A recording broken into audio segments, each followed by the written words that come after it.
What's going on, everybody? It's your man Cleveland Terry, and I know you have watched my basic tutorial on using OBS to get into Twitch, but now you've been using Twitch for a little bit, you feel a little more comfortable. It's time to start jazzing it up a little bit. So we're gonna talk about what these things are. I'm only gonna talk about the things that I think are important, the things you need, the things you don't need. So let's get back to OBS real quick and let's talk about the need for additional scenes. Now, why would you need more than one scene? Well, there's a couple of reasons, and there's one very, very important one that I think people tend to forget about.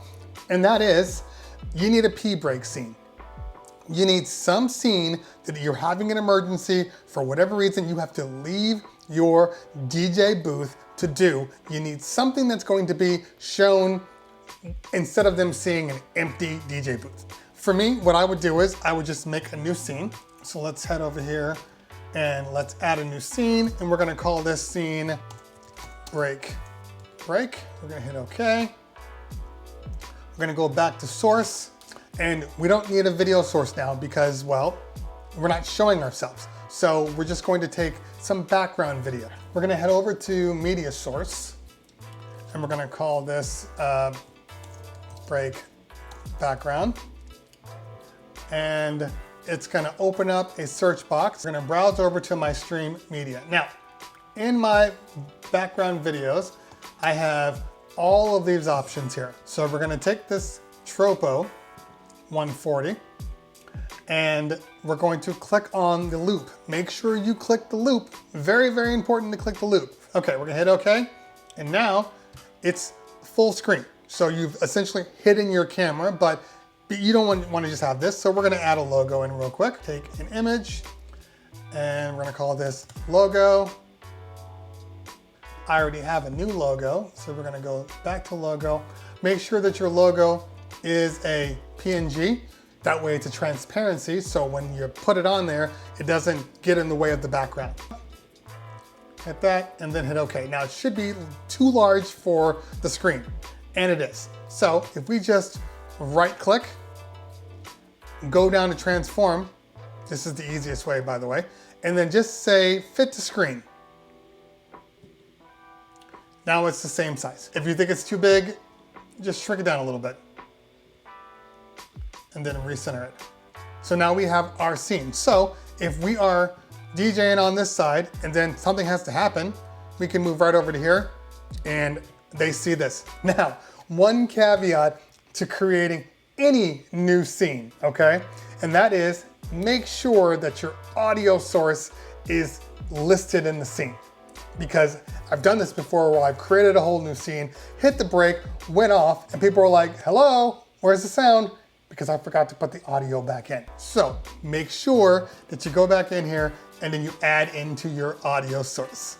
All right, very, very, very important. The reason that you now have this break BG audio channel is because it's a video, OBS sees it like a video with audio. So mute out that channel or else it's going to play in the middle of your DJing and you don't want that. So make sure that that is muted. The basic thing that people always ask is, how do I make it look a little better? I've heard about this overlay stuff. What's an overlay?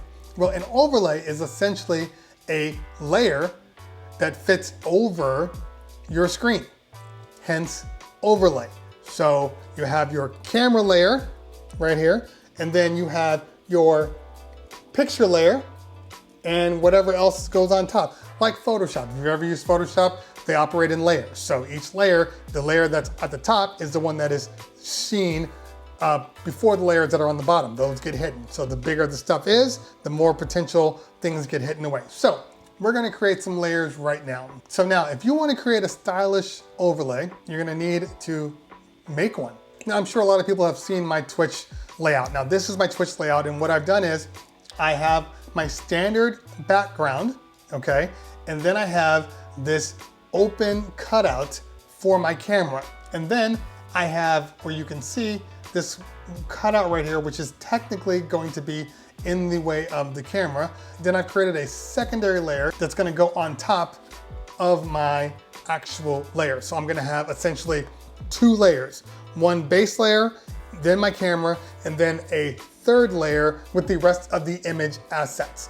That's gonna give a little bit more of a dynamic effect because you can just go ahead and just shrink your picture down to fit the box and nobody would be the wiser. But to do it this way, it's cleaner. Plus, if you got stuff you wanna hide away, it's just cleaner. If you're switching out cameras, it's just easier than trying to literally retrofit the space. We're gonna export this as a PNG to make sure it retains its transparency. And then we're gonna export out this top piece right here. As you can see, we have this opening right here and this right here. So this is crude, so I don't want you to act like, oh wow, it's not as clean. It's crude, we're doing this fast. Okay, let's move back to OBS and let's add those in. So in our normal scene here, what we're going to do is we're going to add an image. We're gonna call this background. We're gonna browse over to the desktop. We're gonna take this guy. Okay, it's gonna be too big. Once again, we're gonna shrink it down. Okay, we're gonna add the other one in. Top, same thing. Go to the top layout, hit open, hit OK. Okay, again, resize it. So now they're equal. And now look how clean that is. Super, super clean. We're gonna clear these out real quick. We're gonna shrink this down. We are going to bring back the bottom, take our Mac webcam and adjust it to fit. And if we want, we can hide anything else we don't want to see in here. So say we don't want to see this mirror right here, well, we can just get rid of it. Done. And now we don't have to worry about any of this extra stuff because it's gone. We can add our top back end just to clean up this little area so it gives it a nice little smoothness. Top is there.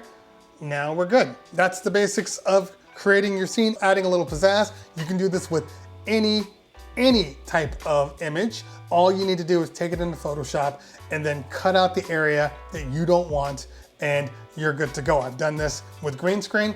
I've done this with regular. Now, if for instance, you wanted to have some more stuff in here, like let's say you wanted to have a video right here. Well, we create a media source. So we're gonna use the break background. We're gonna hit OK. Then we are going to shrink this up however much we want. And let's say we want to put it like right here. Now, you can just do something like that. We can take this backdrop and we can change the scene to something else. Let's use traffic because we are downtown. So we're going to take that, hit OK. We're going to make it bigger, like so. This looks fine the way it is, but we could clean this up a little bit. So what we're going to do is we're going to add another border like we did with this one, just right around here. So we're going to add in a color source. We're going to name this white BG, okay, which is fine. And then we're going to shrink it down. And you can do this with codes too, but I don't really care. So we're going to take this like so. Shrink it down a little more. Now here's the cool thing. Okay, once you get it kind of where you want it, let's bring it back down underneath the break so you see that.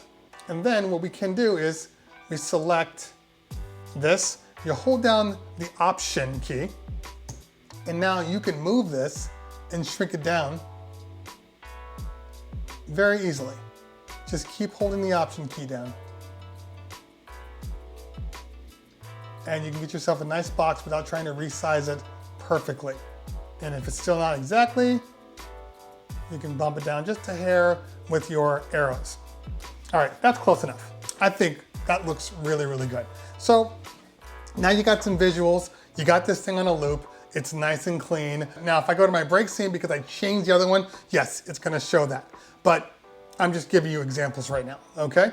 But if we wanted to, yeah, we could just take this and there we go. Now we have the basics down, so let's add in let's add in some real pizzazz. Let's start adding in things that we know people care about on Twitch. So we're gonna go into Streamlabs to show you what we're talking about. As good as OBS is, it does not have all the cool plugins that you see people have. So we are going to move over to Streamlabs and we're gonna log in. Now, Streamlabs will log in just using your Twitch account. Now, once we're in, we're gonna talk about the things that most people care about on Twitch, okay? And there's only a couple that really, really matter. The rest of them, you can have them, you can throw them away, it doesn't really matter. So let's move over to your widgets. The most important one is your alert box, maybe your chat box. Some people like that. I don't really, I just think it's too small for most people to see. And some people prefer the event list, but this is the one that kind of shows people what's happening as they are participating in your channel. So that means giving you money. That means new subscribers, new followers, bit donations, like all of these things will appear in your alert box. So that's really, really important to have because one, you see it, so that's important. And then two, it gives people kind of a real community vibe. They can see that the things they do, not only do you see them, but the rest of the world sees them too. Make sure you have at least the alert box there. Chat box, like I said, some people love it. You can modify it. It doesn't have to be taking up this whole page. So it's up to you. Your event list is essentially a highlight of your alert box. All the things that happen, new subscribers, new money, bits, followers, like all of those things will appear in order on there. Donation goal doesn't matter unless you're doing donations. Viewer count. I actually like viewer count because it shows me right off the bat how many people are watching the stream. I like the follower goal because it allows people to kind of see where I am. So I have a goal of 1,000 followers within 30 days. And this actually kind of shows people when they go to the page, oh, look, he's almost to his follower. Let me just click on that follow to make sure, I'm a part of that. So there's all of these types of things that you can throw on your screen. Now, here's the thing. Well, two things. One, the more stuff you put on your screen, the more resources are taken from your computer. So make sure that you keep that in mind because one thing too many and you can crap out your whole stream. The biggest resource hog I've seen, because for the most part, most of them are like, 2%, maybe 3%.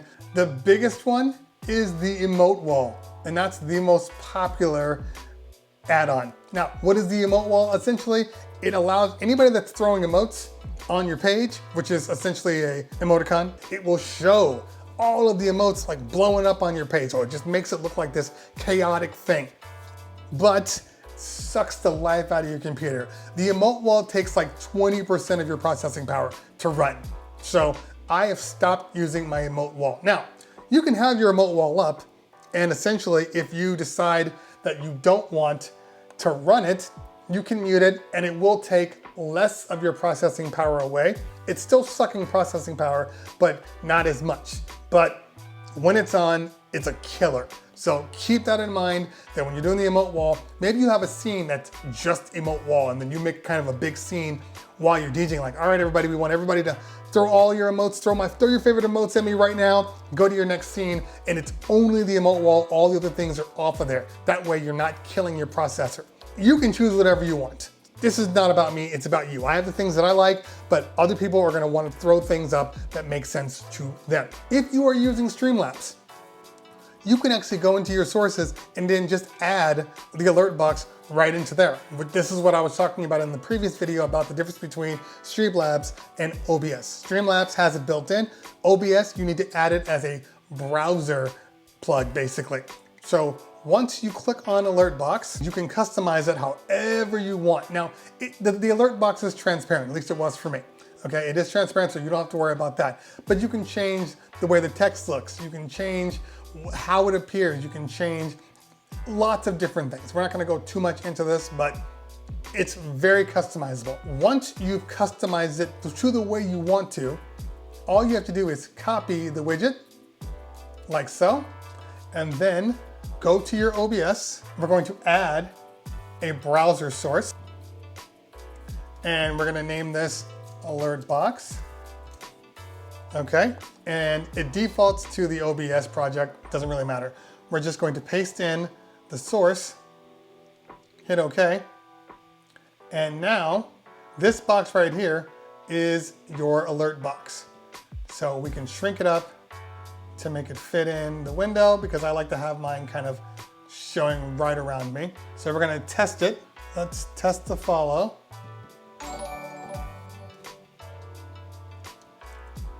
And there you go.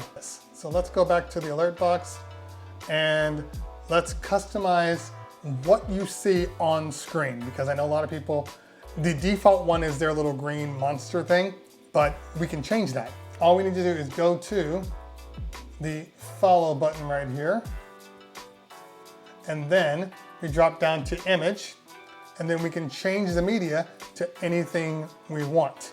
That way, it's the stuff that we customize for ourselves. And then if you want, the easiest way to get loops is to go to giphy.com, GIPHY.com, and that'll give you everything you need. There's so much. But the same thing applies to anything. Same thing, your chat box, you want to add it in, you go in, you customize it, however to your liking, and then you hit that copy, you go down to back to your OBS, and you add in the chat box, you paste it down. And that's it, you're done. Just a couple of things to note. All of the things that I've just put on here are located in this particular scene. So we can change this to say main scene, and then that's good. If we want to modify this, okay, you can just mute out all the things that you don't want, okay? But that, to me, it's too much work. It's you remembering, okay, I gotta make sure I mute this and I mute this and I bring this back. That's too much work. So instead, we just make another scene. We are going to duplicate it. We're gonna name this cam only. Everything that I want to use is still here. So all I have to do is now is mute all the things I don't want. And now we only have the cam. So I move this up here like so. And then if I hit the down arrow, it's only showing me the stuff I want to see. Okay. So if I want to do one, let's say that's full screen, just my camera, I can take this one. I can mute out all the things besides spin stream, all the things I don't want. I can take my main webcam. Let's make this bigger. Let's put this in the corner like so. And then maybe I have my chat box. I'm only using this so you can get an example over here. Like so. And don't worry about that extra video because it's now muted. So I got my chat box, and then maybe I throw my logo right here. Lots of different options here. Okay, so now I can go back to my main scene, go back to that one if I want to change it up. I'm just giving you an examples. Doesn't really matter what you do. That's all on you. Oh, let's talk about studio mode real quick. All right, so I briefly talked about studio mode before because it's a little more complicated for most people. But in studio mode, you're able to change things without people seeing. So if you're not in studio mode, if I take this guy right here and I move him, everybody who's watching my feed sees me move this, okay? But if I'm in studio mode and I go to this feed right here, and let's say I move it down here,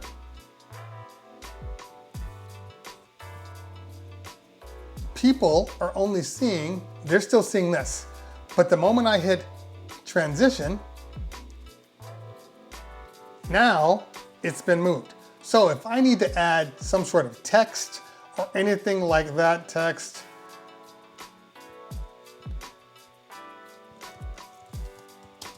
this is a test.